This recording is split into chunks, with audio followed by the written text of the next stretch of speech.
Welcome to Constant TV, where legitimacy and consistency rule. Today, we are going to bring to you the history of the Aksum Empire. If this is your first time, please endeavor to subscribe, like, comment, and share our channel. Thank you. Let's dive in. From classical times to the Middle Ages, the Kingdom of Axum, also known as the Aksumite Empire, ruled across East Africa and South Arabia. It began in what is now northern Ethiopia and Eritrea, spread to what is now Djibouti and Sudan, and, at its height, under Caleb of Axum's rule, reached most of South Arabia. The kingdom was established around 150 BCE, emerging from the previous Dmt civilization. 8. It is unknown if rival nations fought each other for dominance of the area following the fall of Dmt, which gave rise to the Kingdom of Axum. For several years, Axum functioned as the capital of the kingdom. However, in the 9th century, it moved to Cuba, 9, as a result of dwindling trade ties and frequent foreign incursions. The kingdom entered the Greco-Roman cultural domain as it grew to be a significant force on the commercial route connecting Rome and India, and as it acquired a monopoly over trade in the Indian Ocean. Due to the impact of the sizable Ethiopian Greek populations that were founded in Ptolemaic times in Axum, the port of Agilis, Ptolemy-Theron, and other nearby cities, Greek emerged as the official and literary language of the Aksumite Empire. Greek was employed extensively in currency and inscriptions, as well as in the state's administration, foreign diplomacy, and trade. The Agazi language, Ge'ez, coexisted with Greek in Aksum's court. Despite being spoken in the early kingdom, there are records of Ge'ez written in the Old South Arabian language, Sabaean. Literary translations into Ge'ez were frequent by the 6th century, as Ezana of Axum proclaimed Ge'ez an official state language alongside Greek in the 4th century and developed the Ge'ez script. Greek was completely superseded by Ge'ez following the Muslim invasions of the Middle East and North Africa in the 7th century, which effectively cut off Axum from the Greco-Roman world. Under Ezana of Axum, the Kingdom of Axum accepted Christianity as the official state religion in the middle of the 4th century because of its connections to the Greco-Roman world. After becoming Christians, the Aksumites stopped building stele. Persia, Rome, China, and the Kingdom of Axum were regarded by the Persian prophet Mani as the 4 main powers of the 3rd century. Coins that have been unearthed from as far away as Caesarea and southern India were first struck by Axum during the reign of Endubis. Under Ge'ez's rule, Axum kept growing.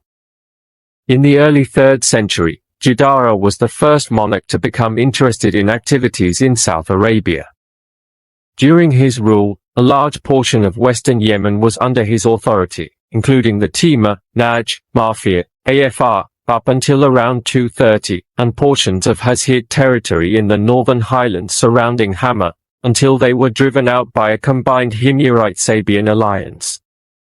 Conflicts between Axum and Himyar remained into the 3rd century. With its conquest of Kush under King Ezana in 330, the kingdom gained the Greek exonym, Ethiopia, and proceeded to grow throughout late antiquity. The height of Aksumite power in the Red Sea occurred under Caleb of Axum's rule. He attacked the Himyarite kingdom in Yemen at the request of Justin I, the Byzantine emperor, to put an end to Dunuwas, the Jewish king's persecution of Christians. The Kingdom of Axum reached its maximum territorial extent of about 2,500,000 square kilometers with the conquest of Himyar. But the Aksumite-Persian wars resulted in the region's loss. By the 7th century, the kingdom had started to slowly disintegrate, and coinage was no longer being coined. Axum's economy suffered due to the Persian, and later Muslim, presence in the Red Sea, and the city's population decreased. Its decrease has been attributed to this, in addition to internal and environmental reasons. The latter 3 centuries of Axum are regarded as a dismal period, and due to undetermined causes, the kingdom fell apart in 960. The kingdom of Axum was one of the greatest empires of late antiquity, but as Ethiopia remained cut off during the late Middle Ages, it faded into obscurity. Early history. A kingdom called Dmt ruled across the Tigray plateau in northern Ethiopia prior to the founding of Axum. The kingdom was impacted by Sabaeans from contemporary Yemen, according to archaeological evidence. Scholars had previously agreed that Sabaeans were the forerunners of Semitic civilization in Ethiopia, but this has now been disproved, and their impact is thought to have been little. It is believed that the Sabaean presence lasted only a few decades, but during that time they adopted Ancient Semitic religion and the Ancient South Arabian script, which later became the Ge'ez script. The first few centuries of Axum's rise from a small provincial city to a major power are still mostly unknown. A couple of kilometers west of Axum, at Gobedra, Stone Age relics have been discovered. Excavations conducted on the hill Beta Giyorgis, northwest of Axum, confirm the pre-Aksumite origins of a community in the Axum region that dates to the 4th or 7th century BC. Excavations in the central Stele Park of Axum have yielded more proof, supporting ongoing habitation in the region since the beginning of the Common Era. The city of Axum is surrounded on both the east and west by 2 hills and 2 streams, which may have served as the first catalyst for the area's settlement. Based on archaeological evidence, the Aksumite polity emerged during the period of 150 BC to 150 AD. According to Stuart Munrohay, there appears to have been small-scale district kingdoms in early Axumian history, which were characterized by large nucleated communities with one or more elite residences. Munrohay concludes that these kingdoms were most likely confederates, headed by a district-level king who had the support of other petty kings in the Aksumite realm. Thus, King of Kings was the title of the ruler of the Aksumite kingdom, which is a title that appears frequently in inscriptions from this era. There is no proof that a single royal lineage has yet developed, and it is likely that all of the Confederacy's kings would choose a new one upon the death of an existing King of Kings, as opposed to using some sort of primogeniture. Rise of Axum. The Periplus of the Erythraean Sea, a trading guide that most likely dates to the middle of the 1st century AD, has the earliest known historical mention to Axum. Axum is recorded as being in the domain of Zoskalis, along with Adulis and Ptolemy of the Huns. According to reports, the region is mostly known for producing tortoise shells and ivory. The fact that King Zoskalis was educated in Greece suggests that Greco-Roman influence was already evident at this time. Adulis was under Aksumite rule, which made it possible to trade Ethiopian goods for imports from outside. Axum's prosperity was greatly influenced by this trade across the Red Sea, which connected the Roman Empire in the north with India and Ceylon in the east. The city thrived on exporting items like ivory, tortoiseshell, rhinoceros horn, slaves, monkeys, and the hide of a hippopotamus. The Aksumite state was well established by the start of the 4th century AD. It possessed urban centers, a system of intense agriculture, a centralized military, and official coinage produced in gold, silver, and copper. By 200 AD, Axum's ambitions had spread to southern Arabia, where it seems to have settled in Al-Marfa, Fort Saba, and Himyar on several occasions, and formed a variety of alliances with major kingdoms and tribes. In the mid to late 3rd century, possibly c. 240 c. 260, the Aksumites, under the leadership of an anonymous king, achieved significant territorial expansion in the Ethiopian highlands and the Arabian Peninsula, with their influence extending as far as Lake Tana and the borders of Egypt. As one of the 4 major kingdoms of the world, together with Rome, Persia, and China, Axum was acknowledged by the prophet Mani in the Kephaleia by the end of the 3rd century AD. The magnificence of Axum's monuments increased along with its political power. The major cemetery in Aksumite royal tombs has granite stelae that were originally plain, but later underwent painstaking dressing and carving to mimic multi-story towers in a unique architectural style. Massive dressed granite blocks, smaller uncut stones for walling, mud mortar, bricks for arches and vaults, and an obvious wooden framework known as monkey heads or square corner extrusions were all features of Aksumite architecture. For increased robustness, the walls included many recessed bays and an inward slope. This architectural style was used to create massive palace buildings in Axum and neighboring places like Agilis and Matara. Moreover, Axum had rows of enormous granite thrones that were probably adorned with metal statues honoring pre-Christian gods. In the 4th century, King Ezana established himself as Aksum's first Christian monarch. About 340 AD, Christian symbolism replaces pre-Christian imagery in Ezana's coins and inscriptions. One of the most revolutionary developments in Ethiopian history was the conversion to Christianity, which established a cultural bridge between Axum and the Mediterranean. Axum established political ties with the Byzantine Empire, which saw itself as Christendom's defender. The Ezana stone bears 3 inscriptions, one in Greek and the other in Ge'ez, which record King Ezana's conversion to Christianity and 2 of his military campaigns against nearby regions. 2 separate campaigns, one against the Noba and the other against the Beja, referred to as the 2 expeditions. The inscription states that the Noba were based near the confluence of the Nile and the Atbara, and that it appeared they had occupied most of the kingdom of Kush. Nevertheless, as the inscription claims, the Aksumites battled the Kushites at the confluence of the 2 rivers, and they were unable to remove them from their homeland. The enigmatic Red Noba, against whom an expedition was conducted, is also named in the inscription. These people appear to be located further north and could be the same as the other Nobades, described in the inscription etched on the wall of the Temple of Kalabsha by the Nubian king Silko. In response to the Jewish Himyarite king Dunuwa's persecution of Yemen's Christian populace, King Caleb dispatched an expedition. In his day, Caleb was widely praised for his conquest of Yemen. In order to emphasize Aksum's broad power throughout Arabia and across the Red Sea, he extended his royal title to include King of Hadramaut in southeast Yemen, as well as the coastal plain and highlands of Yemen, together with all their Arabs. After Dunuwas was overthrown and slain, Caleb chose an Arab viceroy, Esamiphios, Samuafa Ashawa. However, his reign was short-lived, since after 5 years, an Aksumite named Abraha staged a coup that resulted in his removal. 2 expeditions that Caleb dispatched against Abraha were soundly beaten. Procopius says that after Aksum's vain attempts to depose him, Abraha maintained her rule over Yemen by a tribute agreement with the Aksuman king. Following his father's passing, Masruk Abraha carried on his father's viceroyalty in Yemen and resumed paying homage to Axum. But Mardkarib, his half-brother, rose up in rebellion.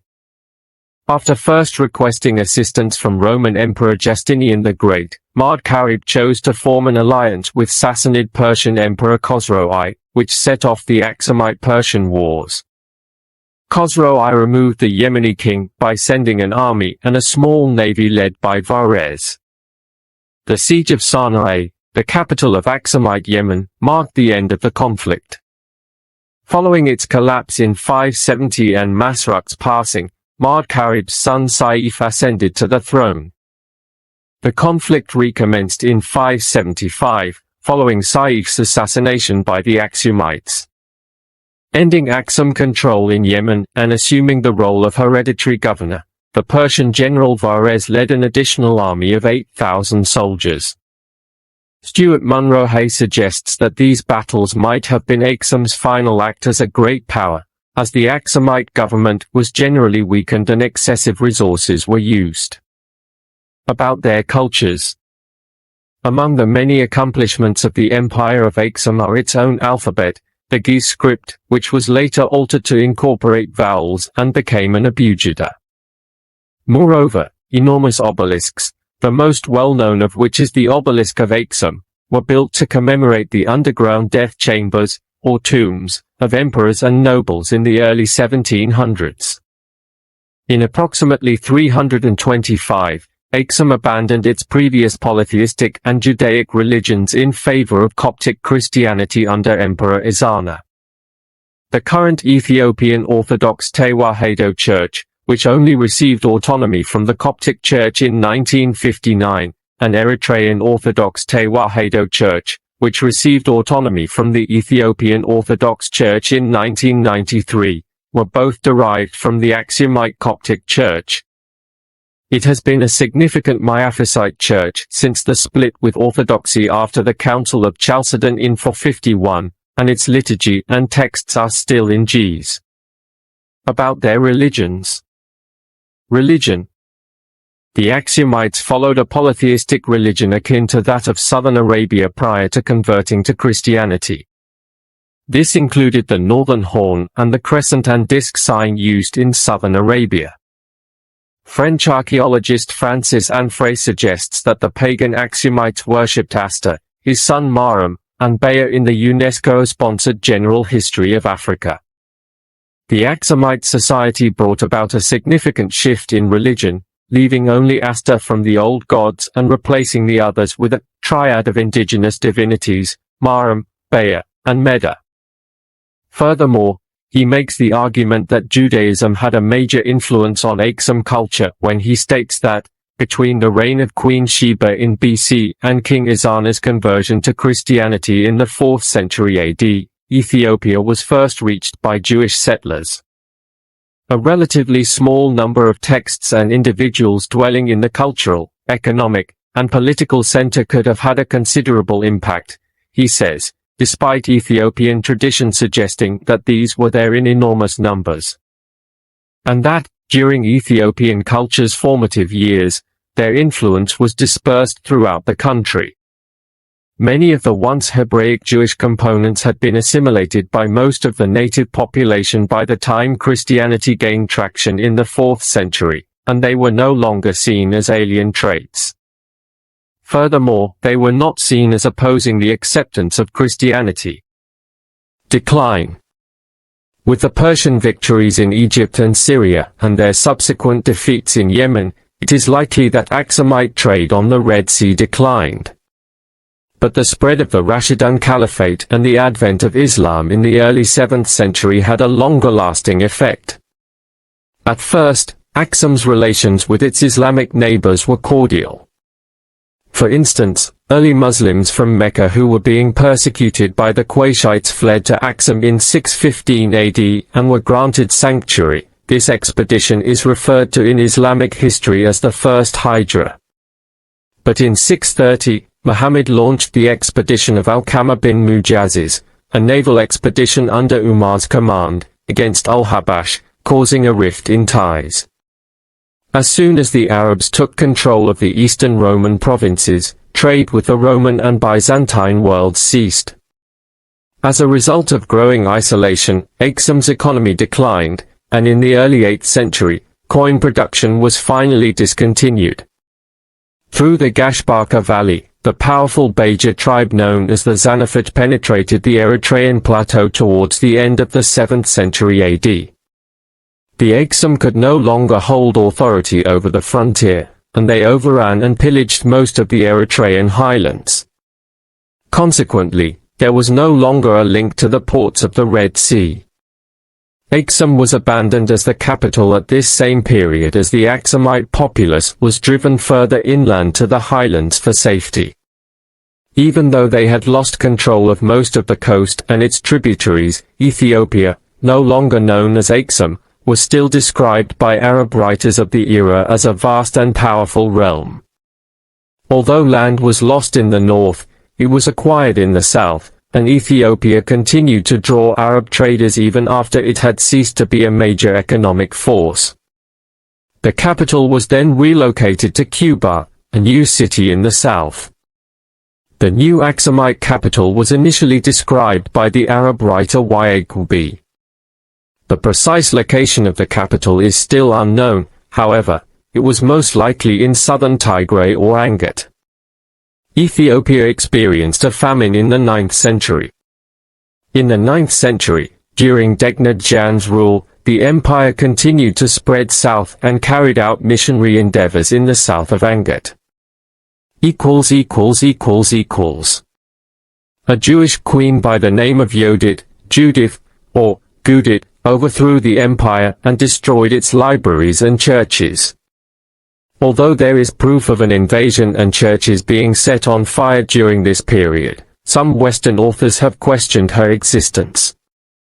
Gudit destroyed buildings and churches, harassed Christians, and practiced Christian iconoclasm during his siege of Axum. Scholars have disagreed on her origins. There were many who contended that she was of Jewish descent or from the south. One traditional narrative states that she ruled for 40 years, and her dynasty continued until Mara Takla Haymanot overthrew it in 1137 AD, ushering in the Agor-led Zagwe dynasty. The Zagwe dynasty, however small in scope and scale, replaced the Aksumite Empire in the 11th or 12th century, probably around 1137, following a brief dark age.